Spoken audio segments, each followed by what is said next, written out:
la fin de la guerre n'est pas toujours synonyme de retour au foyer. Pour des milliers de prisonniers de guerre allemands, la défaite fut suivie par une période de travail forcé dans les pays vaincus. Mais pour un groupe de ces hommes, affectés aux fermes de France, cette période de captivité se transforma en une révélation amère, puis en une supplique déchirante. Ils avaient été envoyés pour voir la France comme une nation appauvrie, humiliée et rétrograde. Ce qu'ils ont découvert en travaillant la terre fut une réalité d'une telle prospérité et d'une telle résilience qu'elle a détruit les fondements de leur propre idéologie. Nous sommes en 1946. La France se relève. L'Allemagne est en ruine. Et dans les camps de prisonniers, le choix entre la patrie dévastée et la terre de l'ancien ennemi devient un dilemme existentiel.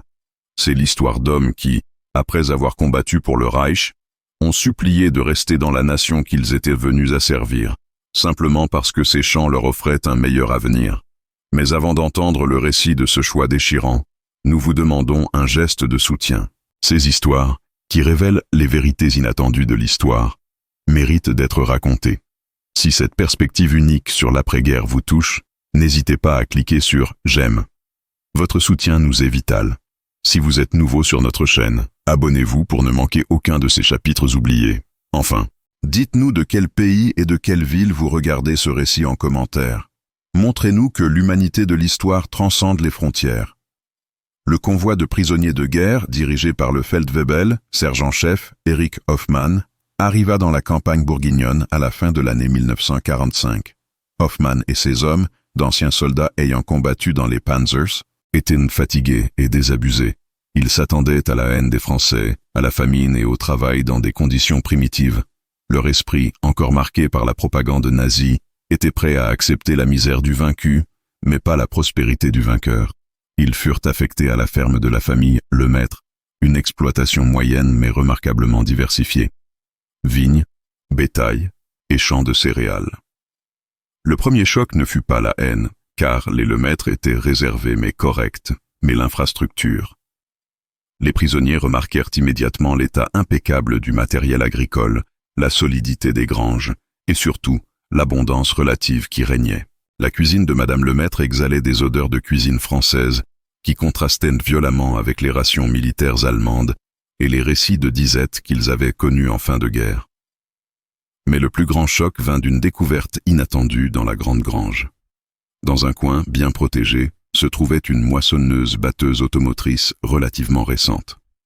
Cette machine, d'une complexité et d'une taille impressionnante, témoignait d'un niveau d'investissement et de mécanisation que la plupart des fermes allemandes n'avaient jamais connu. En Allemagne, de telles machines étaient rares, souvent partagées entre plusieurs villages ou réquisitionnées par l'armée en début de guerre. Qu'une famille française de taille moyenne possède cet engin, symbole de l'agriculture moderne et de la prospérité, était une contradiction flagrante avec la doctrine qu'on leur avait enseignée sur l'infériorité économique de la France. Erich Hoffmann, qui avait vu des machines agricoles être sacrifiées pour l'effort de guerre allemand, regarda cette moissonneuse-batteuse avec une stupéfaction silencieuse. Il demanda au garde, un réserviste du nom de Jules, comment les Lemaître avaient pu acquérir et surtout entretenir un tel équipement pendant l'occupation. La réponse de Jules fut simple, c'est leur affaire. Ils ont toujours mis l'argent dans la terre. Cette autonomie et cette liberté économique, que le régime nazi avait étouffées au profit de la planification centrale, devinrent pour les prisonniers le premier signe que leur défaite n'était pas seulement militaire, mais idéologique. La terre des Lemaître offrait une leçon d'histoire que les manuels militaires n'auraient jamais pu donner. Le travail au champ fut, pour les prisonniers, non seulement physique, mais psychologique. En tant que soldats du Reich, ils avaient été habitués à l'idée d'une vie ascétique et sacrificielle, où le confort matériel était subordonné à la gloire et à la puissance de l'État. On leur avait promis une abondance future après la victoire. En réalité, leur vie militaire s'était terminée par des pénuries, des rations réduites et le délabrement de leur équipement. À la ferme Lemaître, ils découvraient l'exact opposé. Ils voyaient une famille qui, malgré les difficultés de l'occupation, avait maintenu une qualité de vie étonnante. Le repas de midi, pris rapidement dans la cuisine de la ferme, était un choc à chaque fois. Les Lemaître mangeaient certes simplement, mais la nourriture était variée, abondante et de qualité. Légumes frais du jardin, pain fait maison et un peu de vin. Pour les prisonniers, dont l'estomac résonnait encore de la fin de la guerre, l'odeur du pain frais était une agression sensorielle. Le contraste le plus frappant concernait leur travail. Dans l'armée allemande, le travail était souvent une fin en soi, des marches forcées, des exercices inutiles, des corvées de déblayage qui servaient plus à maintenir la discipline qu'à produire quelque chose de valeur. Ici, chaque effort avait un but direct et tangible. Labourer pour semer, soigner les vignes pour le vin, traire pour le fromage. Ils voyaient immédiatement le fruit de leur labeur et la destination de leur production. Le Feldwebel Hoffmann, un homme qui avait perdu sa ferme familiale en Prusse orientale à cause de l'avancée soviétique, était le plus touché. Il demanda au caporal Jules, le garde, pourquoi les Lemaître semblaient avoir autant de machines. Jules lui expliqua que la diversification était la clé.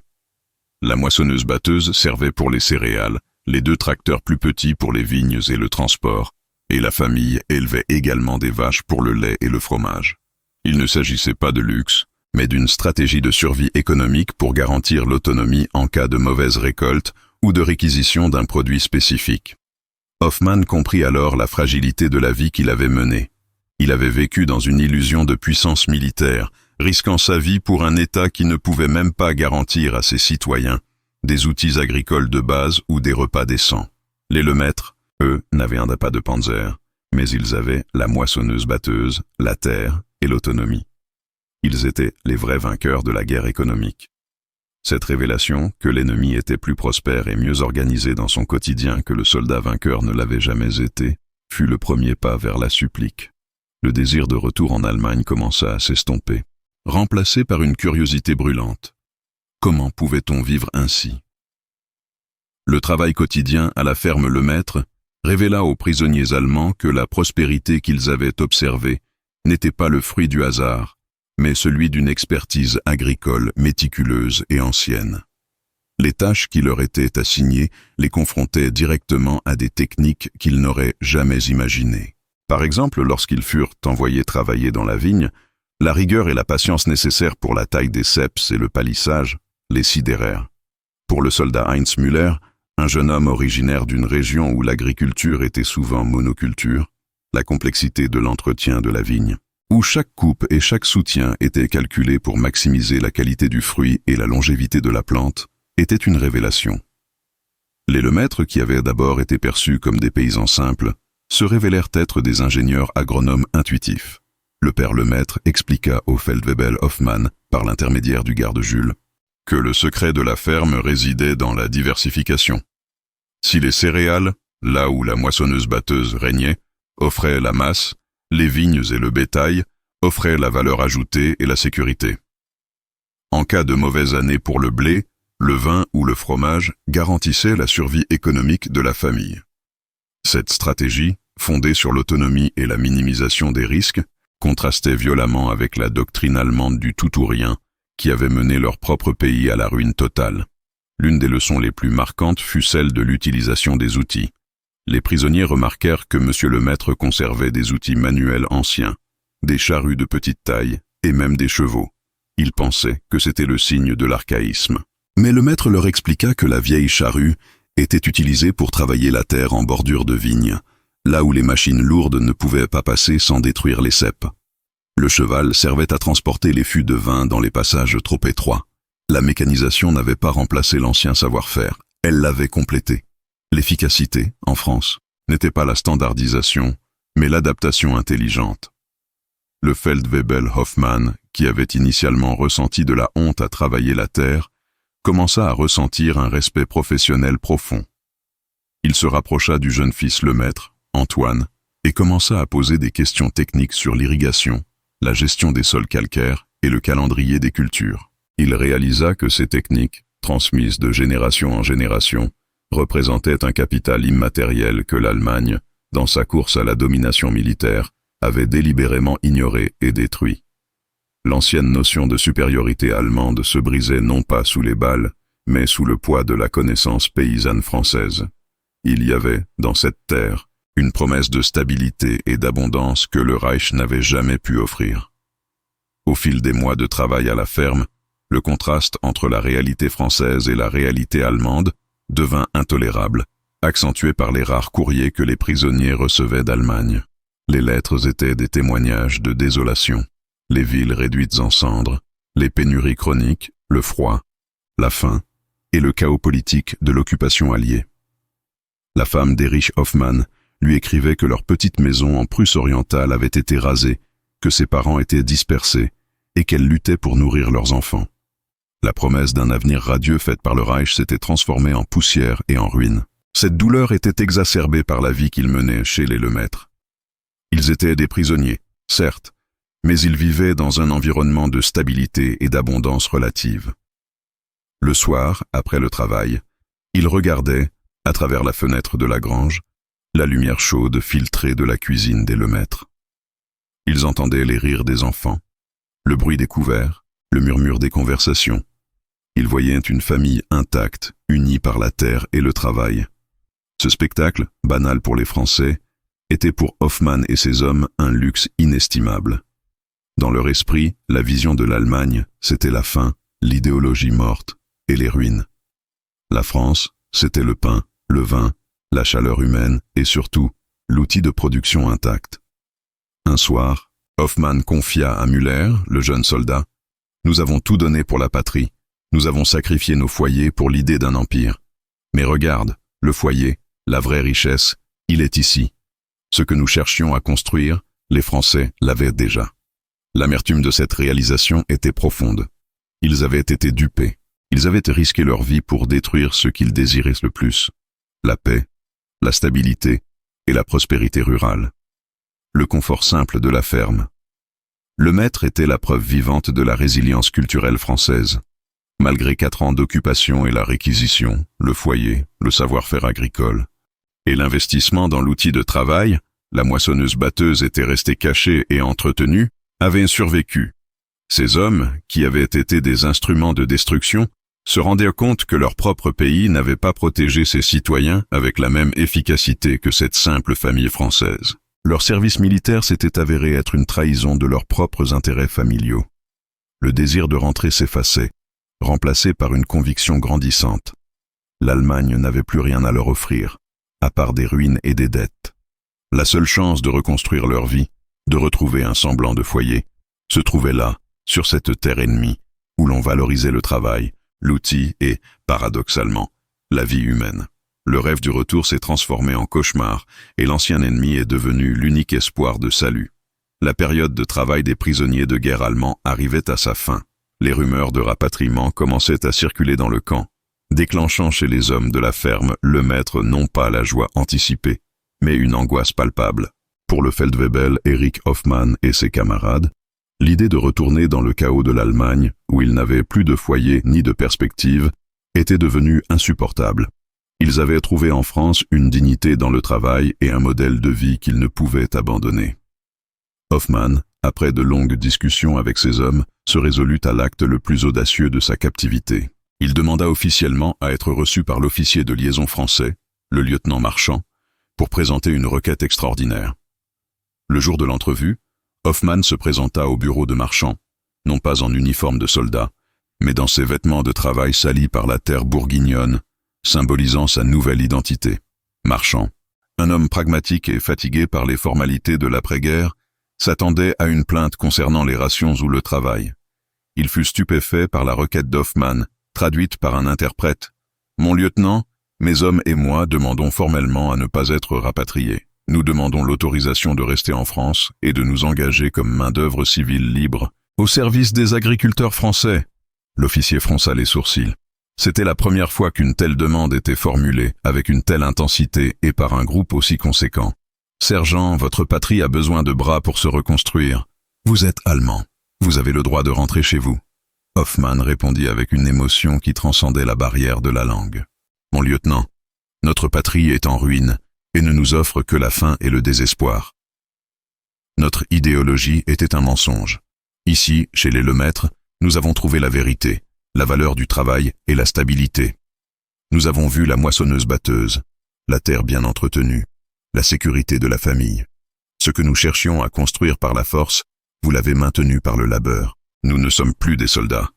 Nous sommes des agriculteurs sans terre. Laissez-nous travailler cette terre française qui nous a montré un avenir. Le lieutenant Marchand, bien que touché par l'honnêteté et la profondeur du désespoir d'Hoffmann, ne pouvait que refuser. La procédure était claire, les prisonniers de guerre devaient être rapatriés. Cependant, la force de la supplique et la raison invoquée, la prospérité paysanne française comme unique espoir, le marquèrent profondément. Il transmit la requête à ses supérieurs, sachant qu'elle n'avait aucune chance d'aboutir, mais conscient qu'elle révélait une vérité cruciale sur l'état de l'Allemagne et la résilience de la France. L'ancien ennemi n'était plus une menace, mais un suppliant désespéré, cherchant refuge dans l'abondance de la nation qu'il avait cherché à détruire. Le refus formel du lieutenant Marchand de maintenir les prisonniers en France frappa le détachement d'Hoffmann avec la force d'une condamnation. Ce n'était pas un refus administratif, c'était un refus de l'espoir. Les hommes, qui avaient déjà enterré l'Allemagne de la propagande, se voyaient maintenant forcés de retourner dans l'Allemagne de la ruine, emportant avec eux la vision obsédante de la ferme Lemaître. Ils avaient passé des mois à se défaire de la haine, à retrouver une dignité par le travail, et tout cela leur était arraché par une simple directive bureaucratique. Le moral chuta brutalement. La hâte et l'efficacité dans le travail, qui avaient caractérisé leur séjour, firent place à une résignation amère. Les Lemaître, qui avaient compris l'enjeu bien avant la demande officielle d'Hoffmann, observaient la détresse des prisonniers avec une compassion mêlée de tristesse. Ils avaient vu la transformation de ces hommes, de soldats arrogants à ouvriers compétents et humbles. Ils savaient qu'Hoffmann disait la vérité. Ces hommes n'avaient plus de foyer à retrouver. La terre de Bourgogne était pour eux devenue la terre d'un possible avenir. Monsieur Lemaître, un homme réservé, s'adressa à son épouse, parlant de l'ironie cruelle de la situation. Ils avaient tant souffert sous l'occupation allemande, mais ils ne pouvaient se réjouir du malheur de ces jeunes hommes qui, dans le fond, cherchaient simplement une chance de vivre et de travailler. La haine était une fatigue que l'après-guerre ne pouvait plus supporter, surtout face à une telle preuve de repentance et de désir d'intégration par le travail. Un soir, Madame Lemaître prépara une grande marmite de ragoût, utilisant ce qu'elle avait de meilleur. Elle insista auprès du garde Jules pour que les prisonniers mangent à l'extérieur de la grange, mais à une table dressée. Ce n'était pas le repas de la pitié, mais un repas d'adieu, une reconnaissance silencieuse de l'humanité et du travail partagé. Pendant ce repas, Monsieur Lemaître s'approcha d'Hoffmann et, par l'intermédiaire de Jules, lui parla, non pas de politique, mais d'agriculture. Il lui décrivit l'importance d'un certain cépage, la résistance de la vigne. Il ne lui parlait plus comme à un prisonnier, mais comme à un collègue agronome potentiel. Feldwebel, lui dit Lemaître, ses yeux se posant sur les mains calleuses d'Hoffmann. La terre a une longue mémoire. Elle oublie les uniformes et se souvient des mains qui l'ont travaillé.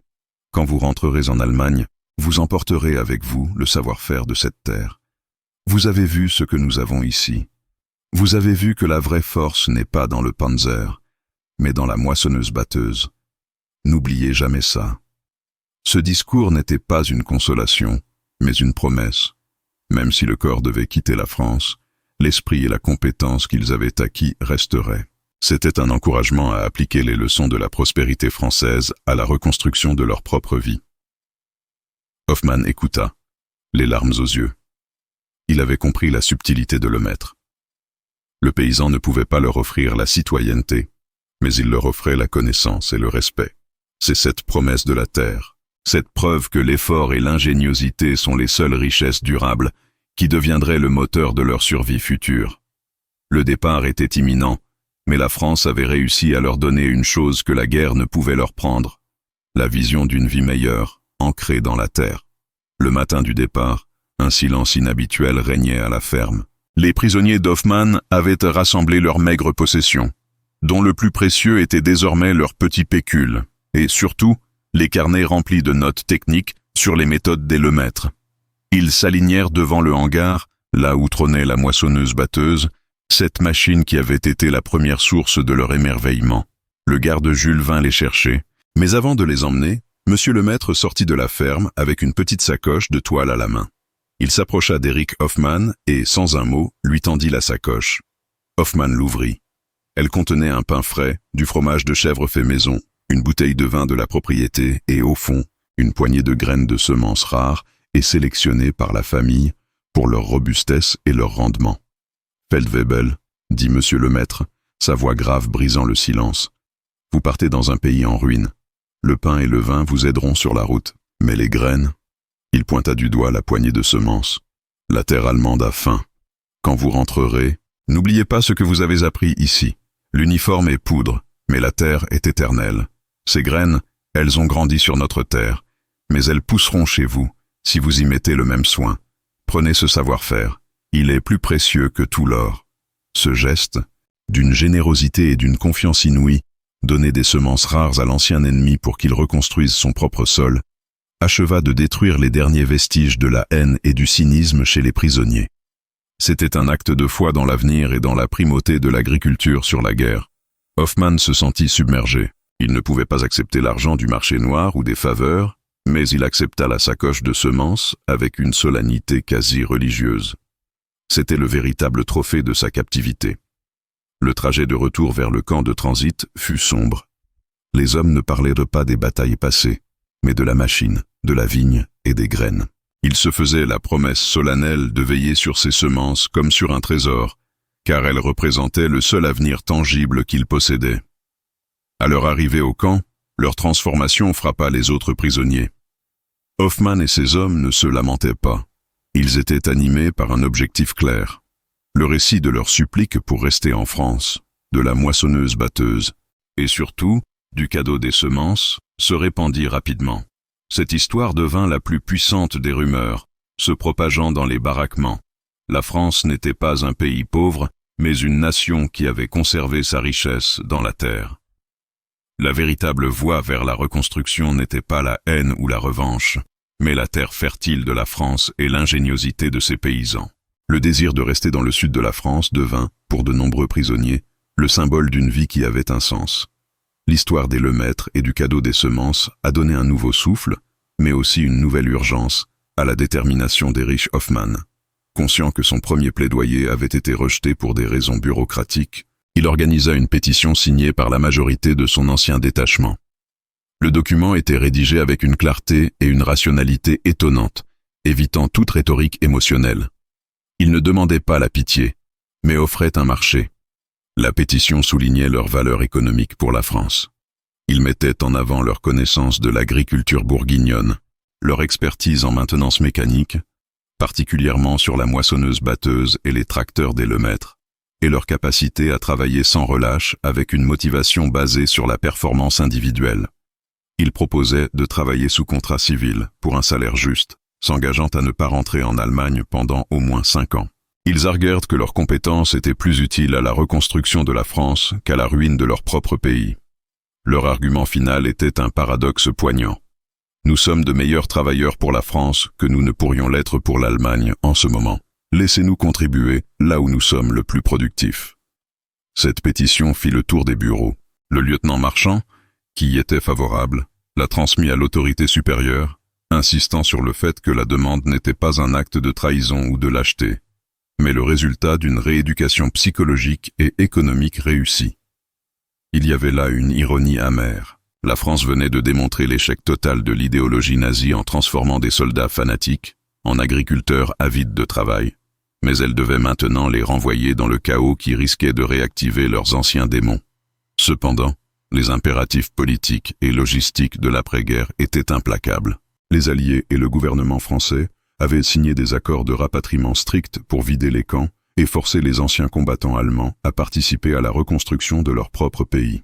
L'existence d'une poche de prospérité allemande en France était politiquement inacceptable pour l'opinion publique. Malgré le soutien discret de certains agriculteurs comme monsieur Lemaître, qui insistaient sur la valeur inestimable de ces travailleurs, la réponse finale fut un refus définitif et catégorique. Le jour où l'ordre de transfert final fut lu, une tristesse froide s'abattit sur le camp. Hoffmann et ses hommes se préparaient pour le voyage vers l'Est, vers l'inconnu, mais ils emportaient leur seule possession de valeur véritable, le petit sachet de semences rares, enveloppé soigneusement dans la vieille veste de travail que M. Renaud lui avait donnée. Ce n'était pas la France qui les rejetait, mais l'histoire. Ils partaient, mais ils savaient que l'Allemagne qu'ils retrouveraient serait une terre en quête de la sagesse qu'ils avaient trouvée en Bourgogne. La sagesse de la moissonneuse-batteuse, du travail rémunéré et de l'espoir semé dans une terre étrangère. Le voyage de retour vers l'Allemagne fut un sombre contraste avec la relative sérénité qu'ils avaient connue en France. Traversant la dévastation de l'Allemagne de l'Ouest, Erich Hoffmann et ses hommes virent de leurs propres yeux ce que l'échec de leur idéologie avait engendré, des villes anéanties, une population affamée et désorientée, et une économie en lambeaux. La comparaison avec la ferme Lemaître, où la moissonneuse-batteuse était restée intacte et où les enfants riaient, était insoutenable. Ils avaient vu l'avenir et étaient forcés de revenir au passé. Le petit sachet de semences, cadeau de Monsieur Lemaître, devint l'objet le plus précieux du détachement. Ils le protégeaient comme un trésor, car il symbolisait la seule richesse qu'ils emportaient de leur captivité, une connaissance pragmatique et un espoir concret. Ces semences étaient la preuve que la vie continuait, et que la prospérité était possible si l'on investissait dans la terre. La foi religieuse ou politique avait été remplacée par une nouvelle foi, la foi dans le sol et dans l'outil de production. Arrivé dans sa région d'origine, en ex-Prusse orientale, sous contrôle d'une nouvelle administration, Hoffmann, qui n'avait plus rien, se mit immédiatement au travail. Il ne se lamenta pas. Il prit le sachet de semences et se concentra sur la parcelle de terre qu'il avait réussi à récupérer. Il appliqua les leçons des Lemaître, la préparation minutieuse du sol, l'utilisation parcimonieuse des ressources et surtout l'entretien scrupuleux des quelques outils rouillés qu'il trouva. Il partagea les semences avec ses voisins, leur transmettant non seulement la graine, mais la philosophie. Il leur raconta l'histoire de la ferme Lemaître, de la moissonneuse-batteuse et de sa supplique pour rester en France. Il expliqua que la puissance d'une nation ne réside pas dans la taille de ses armées, mais dans la résilience de son agriculture et la liberté d'entreprendre de ses citoyens. Pour beaucoup d'Allemands qui ne voyaient que les ruines, le récit d'Hoffmann, le décrivant comment les paysans français avaient prospéré malgré la guerre, fut une révélation amère, mais nécessaire. Il leur donna une feuille de route pour la reconstruction basée sur le pragmatisme plutôt que sur la nostalgie du Reich.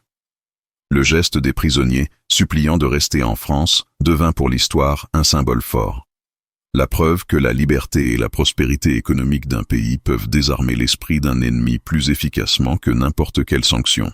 Ils avaient vu la vérité, et cette vérité était plus forte que tous les mensonges idéologiques. Des années après, les efforts d'Erich Hoffmann et de ses camarades portèrent leurs fruits. Leurs petites parcelles, cultivées selon les méthodes françaises d'optimisation et d'investissement, devinrent des exemples de productivité. Les semences des Lemaître s'étaient adaptées à la terre allemande, unissant symboliquement les deux nations par la racine. Hoffmann devint un pionnier de la modernisation agricole dans sa région, prônant le remplacement des chevaux par des tracteurs et l'abandon de la monoculture au profit de la diversification. L'histoire de ces prisonniers, qui voulaient rester en France, a laissé un héritage durable. Elle a servi de fondement à de nombreux programmes d'échanges agricoles franco-allemands dans les décennies suivantes, prouvant que la coopération par le travail et l'économie est la plus sûre voie vers la réconciliation. Les Français, en démontrant leur résilience, avaient involontairement éduqué une partie de leurs anciens ennemis au principe de la liberté économique et de la paix. Le souvenir de la moissonneuse-batteuse intacte des Lemaître est resté gravé dans la mémoire des hommes de ce détachement. C'était l'image d'un avenir possible, d'une société où le travail paie et où l'individu n'est pas subordonné à l'État. La France, en leur offrant le travail, leur avait offert la dignité. Leur supplique, bien que refusée à l'époque, fut exaucée dans les faits. Ils ont emporté la France avec eux, dans leurs mains et dans leurs esprits. Aujourd'hui, alors que nous nous souvenons de cette époque, cette histoire nous enseigne que même dans les moments de la plus grande haine, l'humanité et la logique du travail peuvent ouvrir la voie à la guérison. La véritable victoire des Lemaître n'a pas été de garder leurs prisonniers, mais de leur donner une raison de vivre et de reconstruire, une raison qui était plus forte que le désespoir de la défaite. Plus de 40 ans plus tard, au début des années 1990, alors que l'Europe pansait ses dernières plaies et que l'Allemagne était réunifiée, l'histoire du détachement d'Hoffmann connut un épilogue inattendu. Erich Hoffmann, désormais un vieil homme respecté, ancien pionnier de la modernisation agricole, entreprit un voyage de retour en Bourgogne. Il ne cherchait pas de la nostalgie, mais à boucler la boucle de sa vie. Il retrouva la ferme Lemaître, désormais dirigée par Antoine, le fils de Monsieur Lemaître, lui-même vieilli. Les retrouvailles furent sobres, marqué par un respect mutuel et une profonde émotion, sans un mot sur la guerre ou l'occupation.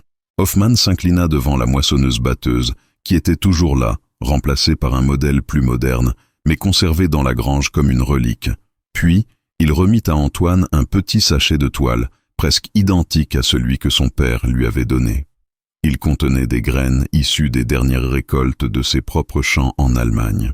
Hoffmann raconta à Antoine comment son père, par son seul pragmatisme, avait sauvé son âme et l'avait rééduqué. Il expliqua que les graines données en 1946 avaient été le premier acte de sa reconstruction personnelle et la fondation de sa nouvelle vie. Il décrivit comment la philosophie du fermier paresseux, l'efficacité, l'investissement, la prévoyance, était devenue le secret de son succès. Antoine, qui n'avait que des souvenirs d'enfance des prisonniers travaillant ses champs, réalisa alors la profondeur du cadeau de son père. Cet échange silencieux, de graine contre graine, de génération en génération, c'est là la véritable réconciliation. Il prouva que le don du Père le Maître n'était pas un geste de charité, mais un investissement dans l'avenir de l'Europe. Les prisonniers allemands avaient emporté avec eux la vision d'une économie qui fonctionnait, et ils l'avaient appliquée, contribuant ainsi à la stabilité de l'Allemagne de l'après-guerre. L'histoire d'Erich Hoffmann devint un témoignage précieux dans les écoles agricoles allemandes et françaises. La preuve que les plus grandes leçons de la vie sont souvent apprises non pas dans les salles de classe, mais dans l'humilité du travail, et que l'héritage d'un paysan peut être plus puissant que celui d'un général.